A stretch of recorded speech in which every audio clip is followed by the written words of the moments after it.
Bismillahirrahmanirrahim. Ini juga penting teman-teman. Ternyata ya, kalau kita mau, kan orang bercanda teh pengen semangat lagi nih, biar nggak bosen. Bercanda mah untuk menghilangkan sedih, bercanda mah untuk menghilangkan stres, bercanda supaya dapat energi baru kan. Ternyata ada yang lebih efektif daripada bercanda kalau kita pengen semangat lagi. Kalau kita pengen survive dari sebuah masalah, ada yang lebih efektif daripada bercanda. Walaupun bercanda itu boleh. Apa yang lebih efektif? Menangis.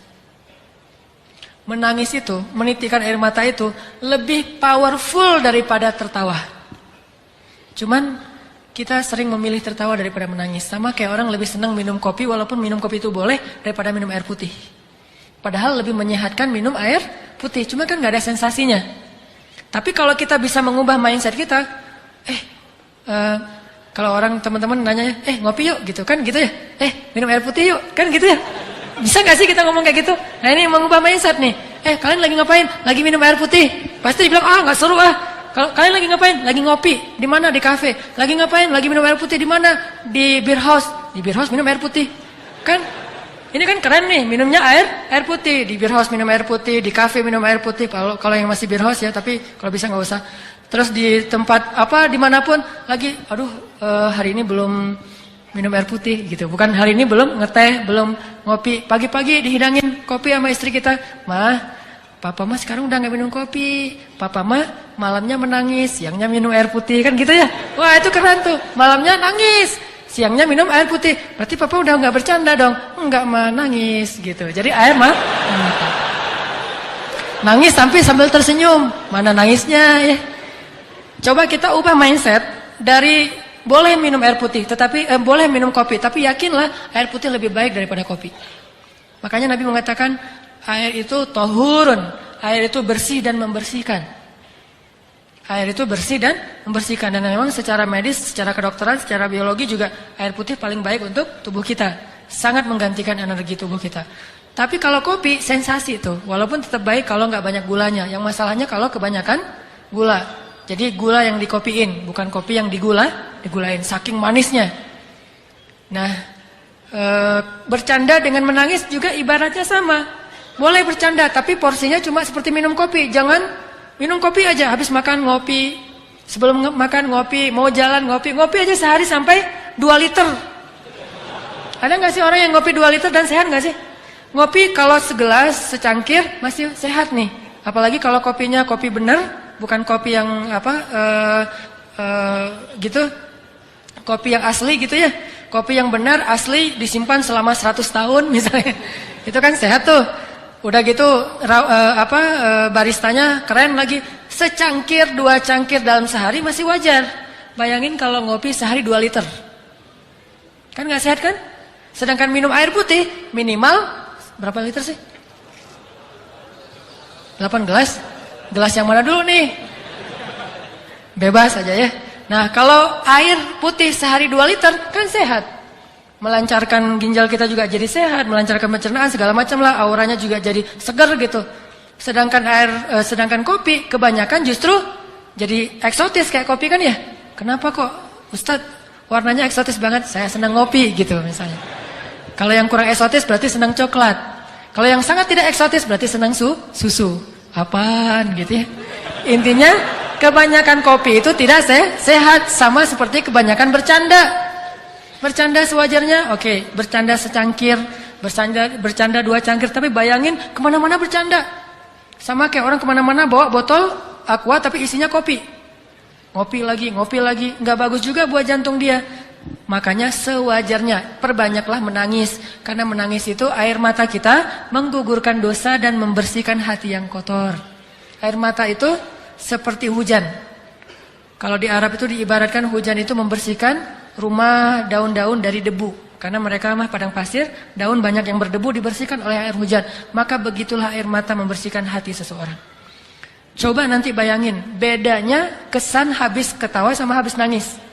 Habis ketawa seru tapi capek. Ketawa, aduh capek juga ya ketawa ya. Capek kan? Tapi kalau menangis insya Allah gak akan capek. Kalau nangisnya karena dosa-dosa nangisnya karena ingat Allah, nangisnya karena ingat akhirat, itu nggak akan capek. Justru habis nangis semangat tuh. Beda banget kesannya habis nangis sama habis ketawa. Makanya ketawanya jangan kebanyakan. Nabi mengatakan, kalau kalian melihat apa yang aku lihat, kalian akan sedikit tertawa. Boleh ketawa tapi sedikit, dan banyak menangis. Makanya kalau teman-teman belajar, saya juga lagi belajar nih, lagi galau nangis, nggak apa-apa nangisnya, tapi bukan karena masalah itu, karena ya Allah, ingat dosa-dosa, ingat akhirat. Baca ayat-ayat tentang la uqsimu biyaumil qiyamah wa la uqsimu bin nafsil lawwamah. Kita baca ayat itu, kita renungin, nanti saya pada hari itu gimana ya nasib saya. Coba bayangin nasib kita ketika bangkit dari kubur, kita jadi apa tuh? Ketika bisa menangis, berarti mata kita termasuk mata yang diberkahi. Justru salah satu di antara bukti seseorang itu jauh dari Allah, dia matanya menjadi beku, tidak pernah bisa menangis. Dan setelah menangis, pasti kesannya berbeda ketimbang setelah ketawa. Makanya kalau disuruh milih, banyakan mana? Banyakan nangis deh. Tapi kenyataannya kita dalam sehari lebih banyak tertawa, hampir tidak pernah menangis. Tunggu nangis kalau udah banyak masalah banget baru nangis. Dan kita waktu itu akan ngelihat, ketika kita banyak menangis, kita doanya lebih khusyuk, sholatnya lebih khusyuk, ngajinya lebih banyak kan ya, energinya nambah kalau kita nangis, kayak dicas gitu. Sedangkan kalau ketawa jadi males. Sampai Nabi mengatakan kebanyakan ketawa itu bisa mematikan rasa di hati kita, gak bisa lagi mendengar kebaikan. Orang kalau udah ketawa terus dinasehatin, pasti dia nolak, bantah tuh. Makanya jangan kebanyakan ketawa, boleh tapi jangan kebanyakan. Itulah teman-teman fikih ketawa. Bagaimana kita menjadikan ketawa kita berpahala, menjadikan ketawa kita itu hadiah buat teman kita, menjadikan ketawa kita itu ikut sunnah, menjadikan ketawa kita itu benar-benar penyegaran tetapi tidak berlebihan, dan hindari ketawa-ketawa yang syubhat, dusta, ketawa yang jahil, ketawanya nyeleneh, hindari itu. Dan jangan juga terlalu banyak sehingga kita tetap bisa menangis di malam hari. Jadi kalau kita udah ketawa, tiba-tiba disuruh nangis agak susah. Saya kurang bisa ya langsung membalikkan kondisi dari habis ketawa nangis, susah. Kecuali ketawa, nangis, kenapa ketawa kok nangis? Mati lampu. Lagi film, lagi bola gitu seru, tiba-tiba mati lampu kan nangis ya. Karena mau gol nggak jadi gara-gara bukan nggak jadi gol, nggak jadi ngelihat gara-gara mati lampu. Itu mungkin bisa, tapi bukan nangis karena Allah. Tangisi dosa-dosa, maka bergugurlah dosa itu. Tapi kalau kita mentertawakan dosa, maka bertambah dosa kita. Tangisi kesia-siaan hidup kita, karena ketawa juga bisa membuat hidup kita banyak sia-sia. Jangan banyak ketawa, tapi boleh banyaklah menangis. Cari teman yang bisa buat kita menangis, karena teman yang bisa buat kita ketawa itu udah banyak. Teman yang sehari-hari bisa bikin kita ketawa udah banyak. Yang sedikit itu teman yang bisa bikin kita menangis. Cari itu juga biar balance tadi tuh. Kalau nggak bisa nangis lebih banyak, minimal 50-50 deh. Yang penting harus ada nangis dalam sehari.